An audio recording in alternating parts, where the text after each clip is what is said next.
Hello बच्चों, स्वागत है मेरे नए वीडियो में। और आज के इस वीडियो में हम लोग क्लास 12 केमिस्ट्री का लेसन नंबर 2 जिसका नाम है विद्युत रसायन के एक नए टॉपिक के बारे में पढ़ेंगे। कल के वीडियो में हमने पढ़ा था इलेक्ट्रोड विभव, मानक इलेक्ट्रोड विभव, उसका मापन। और आज जो है हम लोग पढ़ने वाले हैं डेवियन सेल। कल हम लोगों ने सेल के बारे में भी जाना था कि सेल क्या है, कितने प्रकार के होते हैं। ठीक है, तो मुख्य रूप से सेल जो होते हैं दो प्रकार के होते हैं। एक होता है विद्युत अपघटनी सेल और एक हो गया गैल्वेनिक सेल। तो विद्युत अपघटनी सेल के बारे में आपको उतना नहीं पढ़ना है, लेकिन जो गैल्वेनिक सेल है इसके बारे में बिल्कुल विस्तार से आपको जानना है कि ये क्या है, किस तरह से कार्य करता है, इसके उपयोग, ये सारी चीजें। ठीक है, तो सबसे पहले लोग ये जानेंगे कि जो गैल्वेनिक सेल है उसका निर्माण कैसे होता है। तो देखिए, एक गैल्वेनिक सेल में विद्युत ऊर्जा की उत्पत्ति सदा एक ऋणाक्ष अभिक्रिया के फलस्वरूप होती है। ऋणाक्ष अभिक्रिया हमने पहले भी बताया था।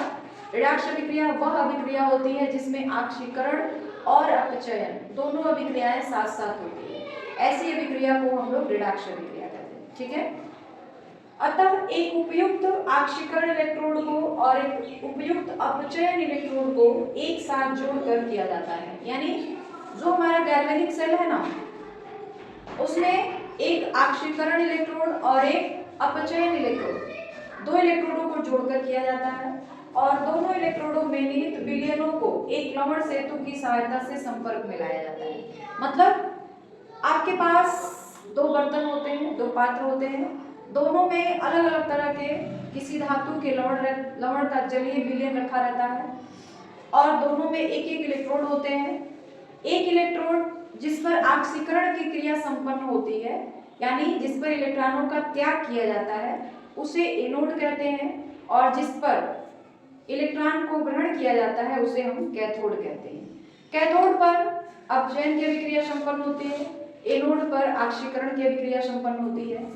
तो ये दोनों जो होते हैं ना, अर्धसेल कहलाते हैं। केवल इलेक्ट्रोड, केवल ऑक्सीकरण और केवल अपचयन जो होते हैं, ये दोनों अर्धसेल अभिक्रिया कहलाते हैं। इन दोनों को आपस में जोड़ने पर एक पूर्ण सेल बनता है और वही सेल जो होता है गैल्वेनिक सेल होता है। ठीक है, इसका चित्र कैसे होता है वो देखिए। यहाँ पे हमारे पास दो बर्तन हैं, दो पात्र हैं,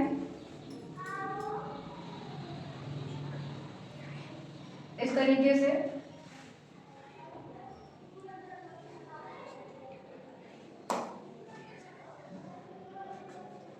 इनमें उपयुक्त विलयन भरे रहते हैं जो किसी धातु के लवण होते हैं।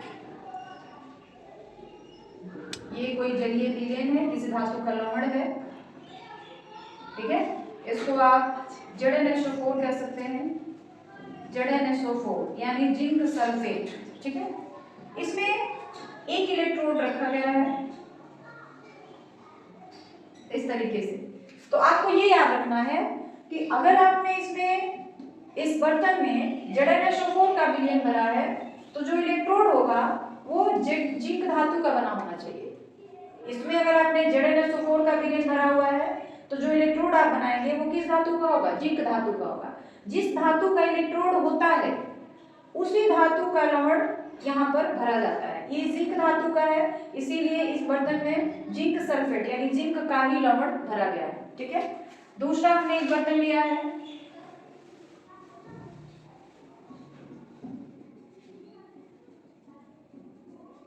इसमें भी एक धातु का लवण भरा हुआ है और वो धातु का लवण जो है वो है CuSO4 यानी कॉपर सल्फेट। तो जब आपने इस बर्तन में कॉपर सल्फेट भर दिया तो इसमें जो इलेक्ट्रोड होगा वो किस धातु का होगा?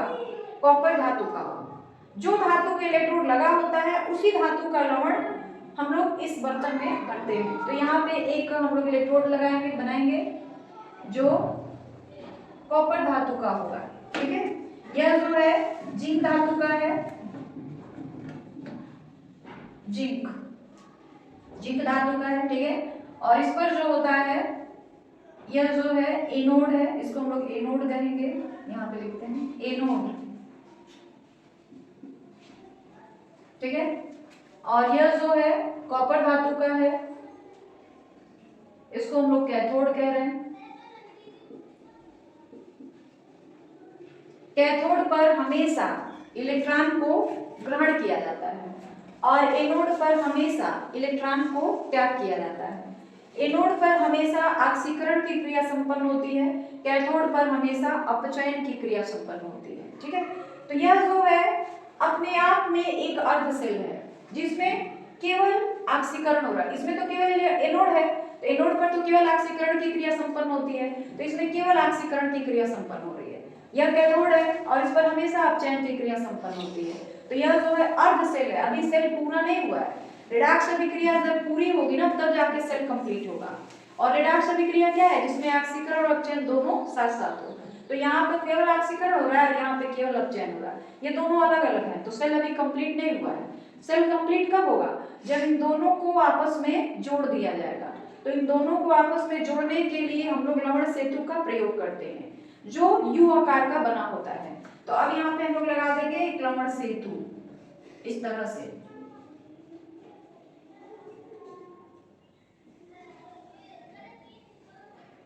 ये भी कांच का बना हुआ होता है, इसमें कोई विलयन भरा हुआ रहता है। ये हमारा लवण सेतु है। अगर ये लवण सेतु नहीं रहे ना तो इन दोनों सेलों को जोड़ने वाला कोई है? कोई नहीं है। ये दोनों अलग अलग सेल होंगे, अर्ध सेल रहेंगे, आधा आधा रहेगा। जब तक इन दोनों को आपस में जोड़ा नहीं जाएगा, मिलाया नहीं जाएगा, तब तक ये सेल जो है गैल्वेनिक सेल वो कंप्लीट नहीं होगा, रिडॉक्स अभिक्रिया नहीं होगी। तो इसीलिए इसको हम लोग जोड़ते हैं, तो इस यू आकार के नली से जोड़ते हैं और इसी का नाम है लवण सेतु। इसमें भी ये खाली नहीं रहता है, इसमें भी कोई विलयन भरा होता है। ये लवण सेतु है हमारा, इसमें भी कोई विलयन भरा हुआ है। जनरली हम लोग KCl भर देते हैं। ठीक है, ये लवण सेतु है, साल्ट ब्रिज इसको कहते हैं। इसमें जो भी सॉल्यूशन भरा हुआ है, एक लिक्विड इसमें भी भरा है, उसका नाम है KCl का विलयन, पोटेशियम क्लोराइड का विलयन। ठीक है, और इसका नाम है लवण सेतु।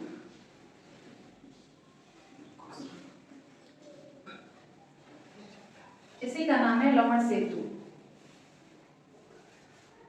लवण सेतु में भी एक विलयन भरा हुआ रहता है, उस विलयन को हम लोग कहते हैं KCl का विलयन, यानी पोटेशियम क्लोराइड का विलयन। ठीक है, अब यह जो है ZnSO4, यह जिंक धातु का। अच्छा, इसके बाद इन दोनों को हम लोग एक तार के थ्रू जोड़ देते हैं इस तरह से। लवण सेतु थोड़ा नीचे लिखा जाएगा, इन दोनों को एक तार से जोड़ा जाएगा इस तरीके से।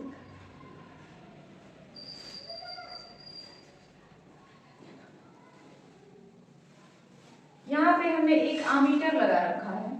ठीक है, और इसका नाम है, यहाँ पे लिखते हैं लवण सेतु।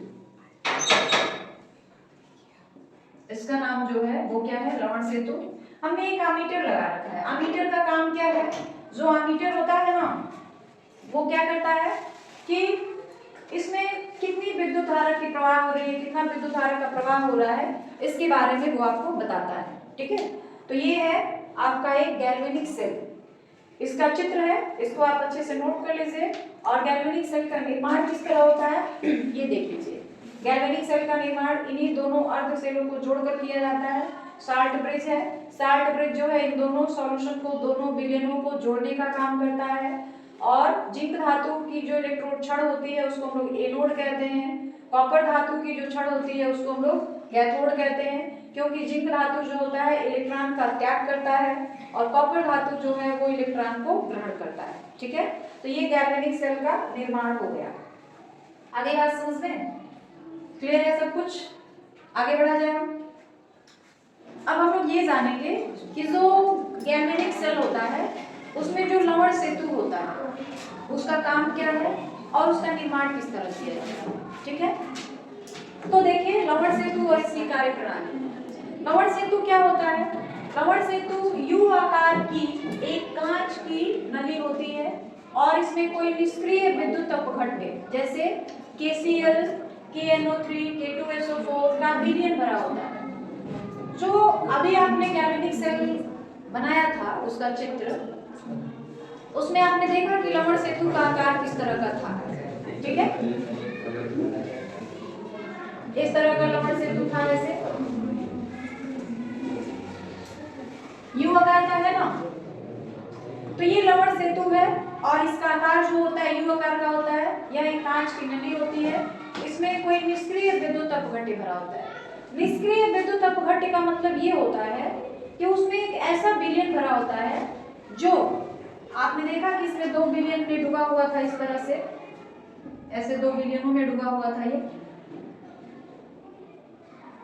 तो इसमें जो विलयन भरा रहता है लवण सेतु में, वो इन विलयनों से अभिक्रिया नहीं करता है, तो उसको हम लोग निष्क्रिय विद्युत अपघट्य कहेंगे। मतलब इसमें अगर आपने केसीएल भरा है ना लवण सेतु में, तो वो यहाँ इस दोनों बर्तनों में जो भी विलयन भरे गए हैं उनसे अभिक्रिया नहीं करता है, इसीलिए इसको कहा जाता है कोई निष्क्रिय विद्युत अपघट्य। ऐसा विलयन भरिए, उसमें ऐसा कोई पदार्थ भरिए जो इन दोनों विलयनों से अभिक्रिया न करे, ठीक है। और वो विलयन क्या क्या है? पोटेशियम क्लोराइड, पोटेशियम नाइट्रेट और पोटेशियम सल्फेट। यानी जो लवण सेतु है उसमें KCl, KNO3 या K2SO4 का विलयन आप भर सकते हैं। और ये तीनों जो है निष्क्रिय विद्युत अपघट्य हैं, मतलब वो जल्दी किसी से अभिक्रिया नहीं करते, ठीक है। उसके बाद ये तो लवण सेतु क्या है उसकी बात हो गई। अब लवण सेतु का काम क्या है? जो लवण सेतु आपने यहाँ पे उपयोग किया है गैल्वेनिक सेल में, उसका काम क्या है वो हम लोग जानेंगे। तो इसके कार्य जो है वो क्या क्या है? लवण सेतु मुख्य रूप से 2 कार्य करता है।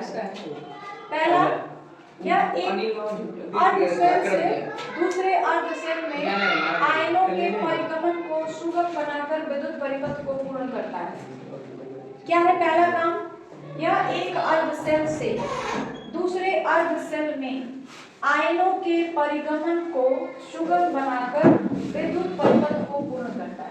मतलब 2 आपके पास विलयन दिए गए हैं, इन दोनों विलयनों में आयनों के परिगमन को सुगम बनाता है। मतलब जो आयन्स एनोड और कैथोड में जो भी आयन्स इधर उधर होते हैं उनको वो सरल बनाता है। पहला काम तो ये हो गया। दूसरा काम क्या है?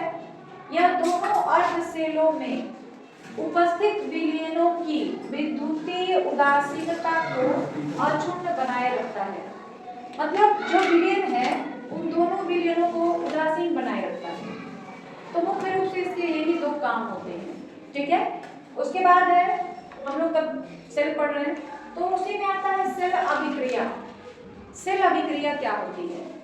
किसी गैल्वेनिक सेल में विद्युत धारा की उत्पत्ति के लिए उत्तरदायी रासायनिक अभिक्रिया एक स्वतः अस्फूर्त रेडॉक्स अभिक्रिया होती है।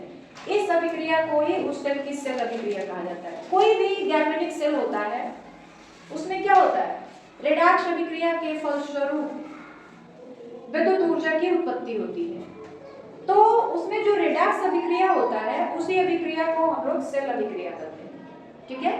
यानी सेल अभिक्रिया क्या है? कोई भी गैल्वेनिक सेल है उसमें विद्युत धारा की उत्पत्ति के लिए जो भी रासायनिक अभिक्रिया हो रही है, और रासायनिक अभिक्रिया कौन सी अभिक्रिया होती है? रेडॉक्स अभिक्रिया होती है।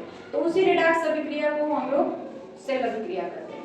अगर इस सेल के अंदर रेडॉक्स अभिक्रिया न हो, रेडॉक्स अभिक्रिया का मतलब ऑक्सीकरण और अपचयन दोनों अभिक्रियाएं, अगर दोनों अभिक्रियाएं न हो तो इस सेल में जो विद्युत ऊर्जा की उत्पत्ति हो रही है वो नहीं हो पाएगी।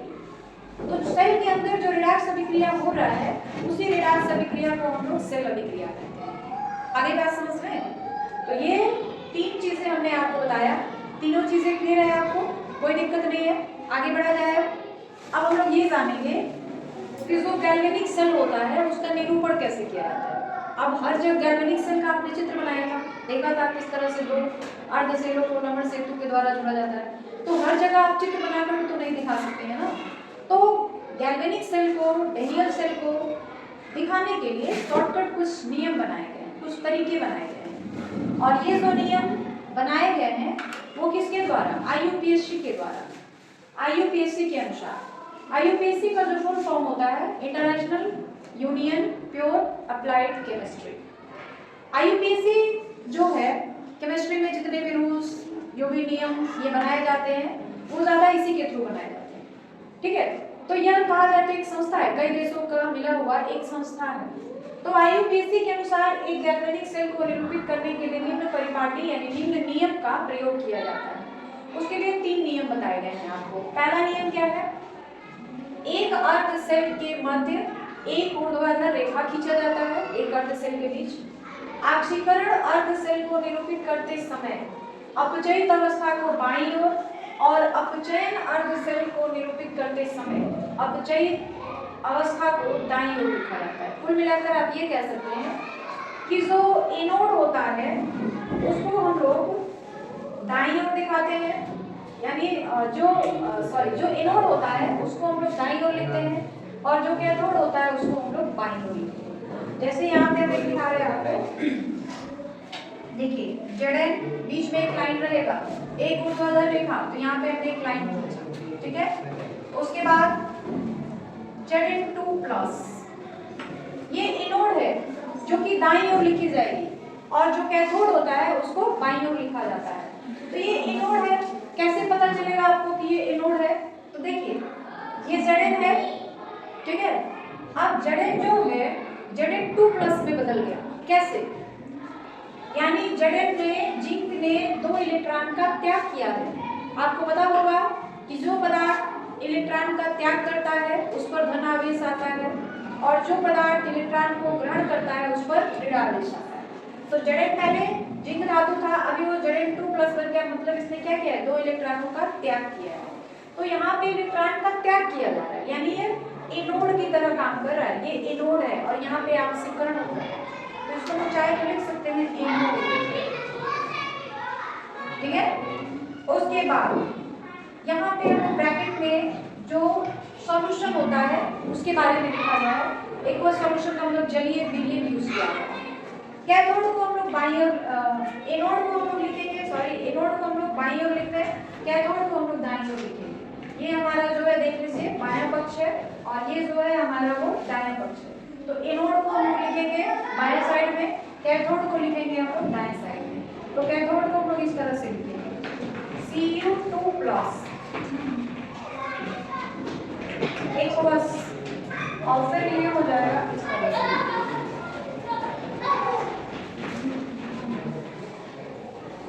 कैथोड,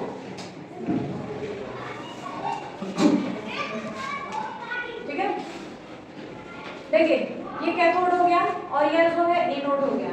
Zn जो था 2 इलेक्ट्रॉन का त्याग करता है तो Zn2+ में बदल जाता है, यानी यहाँ पे ऑक्सीकरण हो रहा है। Cu पहले इस तरीके का था, आयन के रूप में था, जब उसने 2 इलेक्ट्रॉन को ग्रहण किया है तब वो Cu में बदल गया है। मान लीजिए ये Cu है, इसमें 2+ चार्ज है, आप चाहते हैं कि ये प्लस चार्ज हट जाए तो 2- चार्ज और चाहिए, तब 2+ और 2- कट जाएंगे, यानी Cu+ जो है अगर 2 इलेक्ट्रॉन ग्रहण करता है तो ग्रहण करेगा तो 2- लग जाएंगे और ये 2+ 2- कट जाएंगे, केवल Cu जो है आपका बच जाएगा, ठीक है। तो यहाँ पर क्या हो रहा है? इलेक्ट्रॉनों का त्याग किया जा रहा है और यहाँ पर क्या हो रहा है? इलेक्ट्रॉनों को ग्रहण किया जा रहा है। तो यह जो है एनोड है और यह जो है कैथोड है। यहाँ पे अभिक्रिया कौन सी हो रही है? ऑक्सीकरण की, और यहाँ पे अभिक्रिया कौन सी हो रही है? अपचयन की। तो ऑक्सीकरण की अभिक्रिया एनोड पर होती है और कैथोड पर अपचयन की अभिक्रिया होती है। तो इस तरह से हम लोग किसी सेल को निरूपित करते हैं, ठीक है। उसके बाद दूसरा नियम क्या था? ये तो पहला नियम हो गया। दूसरा नियम क्या था?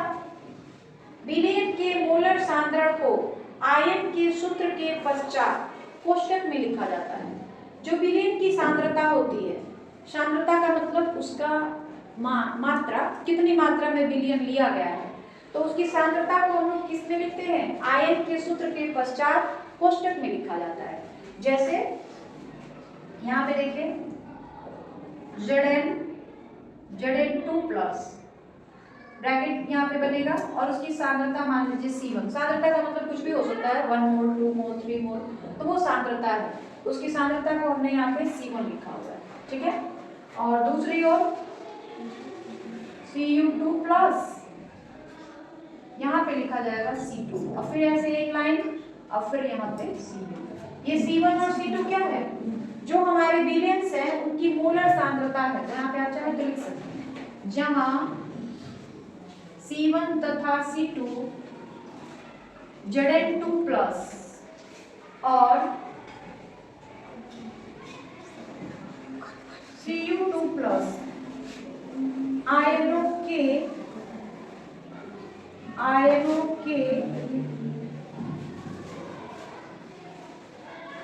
सांद्रण को व्यक्त करता है, सांद्रण को व्यक्त करता है। आगे बात समझ में, ये C1 और C2 क्या है, इन दोनों आयनों की सांद्रता को व्यक्त कर रहा है। Zn2+ के बगल में C1 है, यहाँ Cu2+ के बगल में C2 है, यानी Zn2+ जिंक आयन की सांद्रता C1 है, तो C1 का मतलब वहाँ पे कोई नंबर लिखा होगा, यहाँ पे बस जनरली बताया जा रहा है कि C1 C2 है क्या, और Cu2+ के बगल में C2 लिखा है, तो इसकी भी मात्रा 1 मोल 2 मोल जो भी होगा वो लिखी जाएगी। तीसरा नियम क्या है, एक गैल्वेनिक सेल को निरूपित करते समय एनोड को बाईं ओर तथा कैथोड को दाईं ओर लिखा जाता है। देख लीजिए यहाँ भी है, एनोड बाईं ओर है, कैथोड जो है वो दाईं ओर है। दोनों इलेक्ट्रोडों में उपस्थित विलयन सीधे संपर्क को एक रेखा, बीच में एक रेखा रहेगा, द्वारा तथा लवण सेतु के लिए दो समांतर रेखाओं का प्रयोग किया जाता है। सेम चीज वही गैल्वेनिक सेल में भी है कि अगर जो एनोड होगा उसको हम लोग बाईं ओर लिखेंगे, जो कैथोड होगा उसको हम लोग दाईं ओर लिखेंगे। अगर दोनों जो इलेक्ट्रोड हैं एक ही बर्तन में है, मान लीजिए इस तरह से बर्तन है, एक ही बर्तन में दोनों हैं, एक ही बर्तन में दोनों इलेक्ट्रोड रखे गए हैं, तो बीच में एक लाइन खींची जाएगी। अगर दोनों इलेक्ट्रोड अलग अलग बर्तन में रखे गए हैं, जैसे यहाँ पे एक बर्तन और यहाँ पे, इसमें एक इलेक्ट्रोड रखा गया है, इसमें एक इलेक्ट्रोड, और बीच में लवण सेतु का प्रयोग किया गया है, तो इसको दिखाने के लिए हम लोग इस चीज का प्रयोग करते हैं। देखिए दिख रहा है आपको, देख लीजिए, अगर नीचे ना दिखता हो तो फिर ऊपर लिखेंगे, ठीक है। तो Zn2+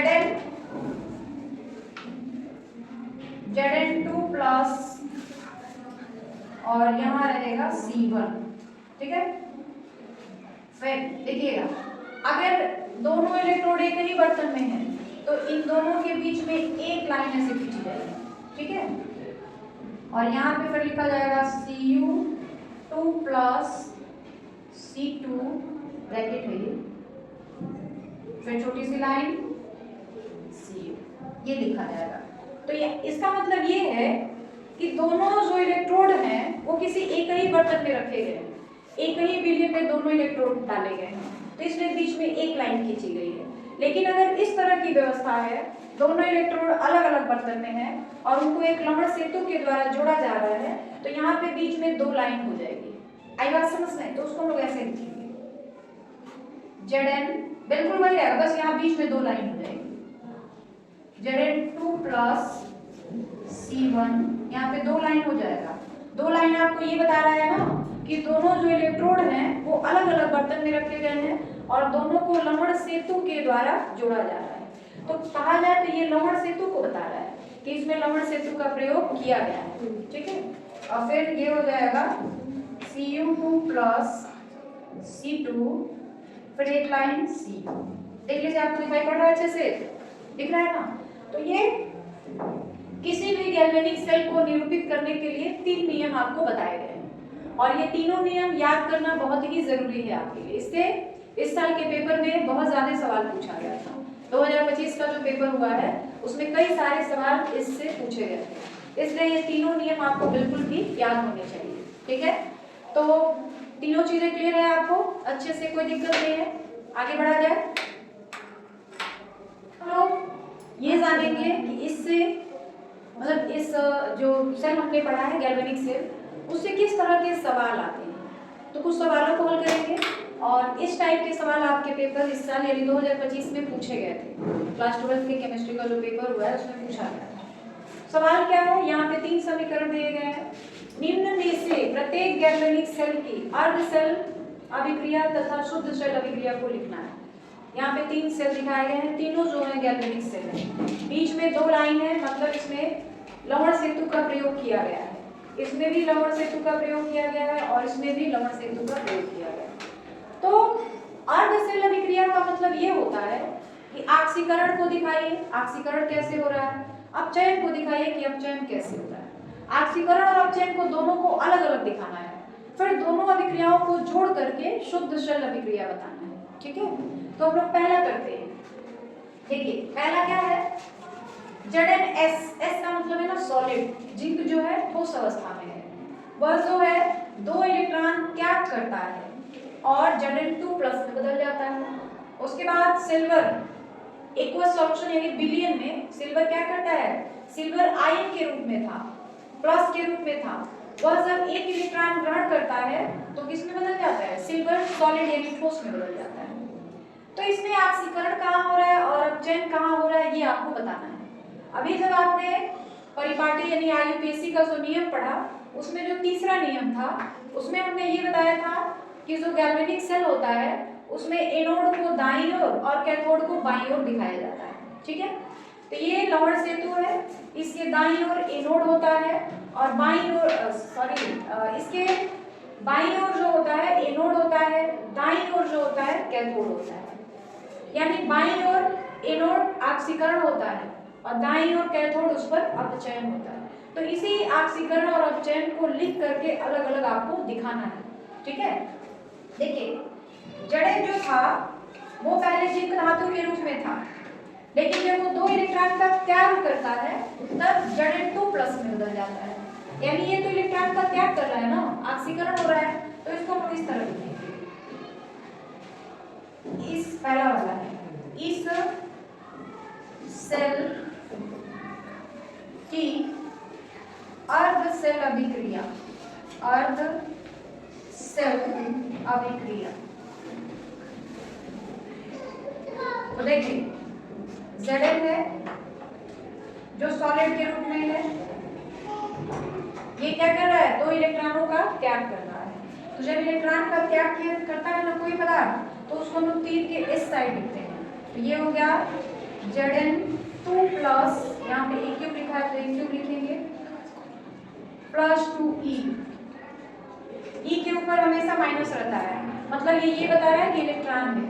और यही 2e अगर इस साइड लिखा रहता तीर के पीछे, इसका मतलब है कि इलेक्ट्रॉन को ग्रहण किया जा रहा है। और यहाँ पे 2e या 3e या केवल e तीर के आगे लिखा गया है, इसका मतलब है कि यहाँ पे इलेक्ट्रॉन का त्याग किया जा रहा है। ये कॉन्सेप्ट आप दिमाग में सेट कर लीजिएगा कि अगर 2e दाईं तरफ लिखा हुआ है मतलब इलेक्ट्रॉन को त्यागा जा रहा है, अगर 2e तीर के पीछे बाईं तरफ लिखा गया है मतलब इलेक्ट्रॉन को ग्रहण किया जा रहा है, ठीक है। तो यहाँ पे इलेक्ट्रॉन को त्याग किया जा रहा है। इलेक्ट्रॉन का त्याग जब होता है वो क्या होता है, ऑक्सीकरण अभिक्रिया, ऑक्सीकरण अभिक्रिया, ये ऑक्सीकरण हो रहा है, ठीक है। अब चयन को दिखाना है तो ये जो इलेक्ट्रॉन है ना उसको हम लोग बाईं ओर लिखेंगे, तो इसका मतलब है कि इलेक्ट्रॉन ग्रहण किया जा रहा है। तो यहाँ पे एक इलेक्ट्रॉन, 1+ चार्ज है ना, तो एक इलेक्ट्रॉन ग्रहण किया, तो इसको लोग ऐसे लिखेंगे Ag+AQ+e⁻⁻,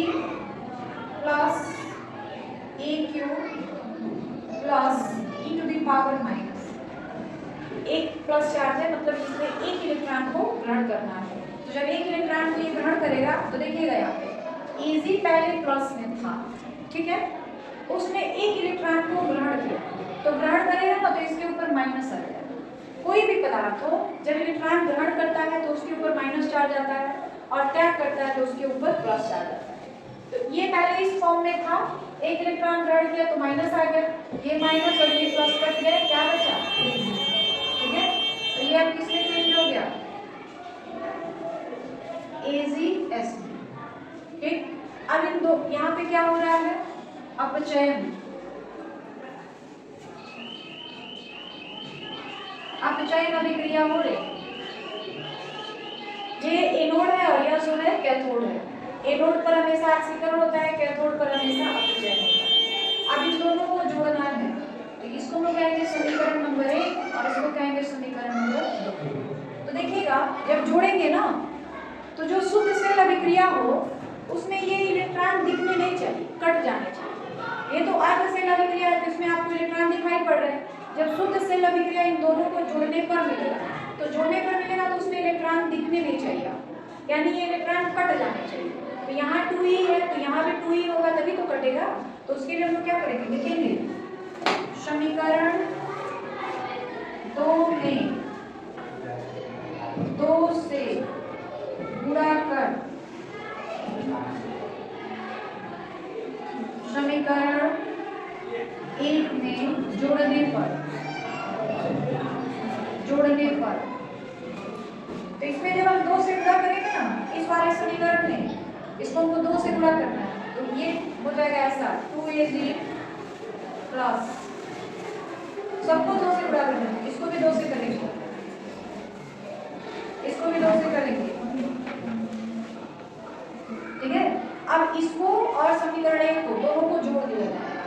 तो जोड़ेंगे तो क्या होगा देख लीजिए, ZnS प्लस ये वाला 2Ag plus AQ plus 2E, तीर का निशान अब ये रहेगा Zn2 plus AQ plus 2E, फिर ये वाला चीज प्लस 2AgS। देखिएगा 2E कट जाएगा, क्या बचा ZnS प्लस यहाँ दिख रहा ऊपर यहाँ पे बचेगा ZnS plus 2Ag equal to Zn2 plus 2Ag। ये शुद्ध सेल अभिक्रिया है, यही जो अभिक्रिया है ना, ये शुद्ध सेल अभिक्रिया है।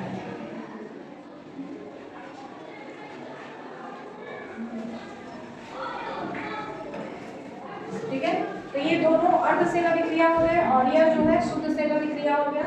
तो समझ आई आपको, कोई दिक्कत है? कोई दिक्कत नहीं है। तो फर्स्ट हमने किया है, बाकी के दो आप खुद करके आएंगे और ये आपके लिए होमवर्क रहेगा, कमेंट बॉक्स में जरूर करके बताइएगा। तो आज के वीडियो में बस इतना ही, बाकी हम लोग कल की वीडियो में जानेंगे। और वीडियो के लास्ट में यही कहना चाहती हूँ कि अगर आपको वीडियोज अच्छे लगते हैं तो प्लीज़ हमारे चैनल को सब्सक्राइब कर लें, वीडियो को जितना ज़्यादा हो सके लाइक करें, शेयर करें और इसके अंदर जो भी कमियाँ हो वीडियो के अंदर कमेंट के थ्रू जरूर बताएं।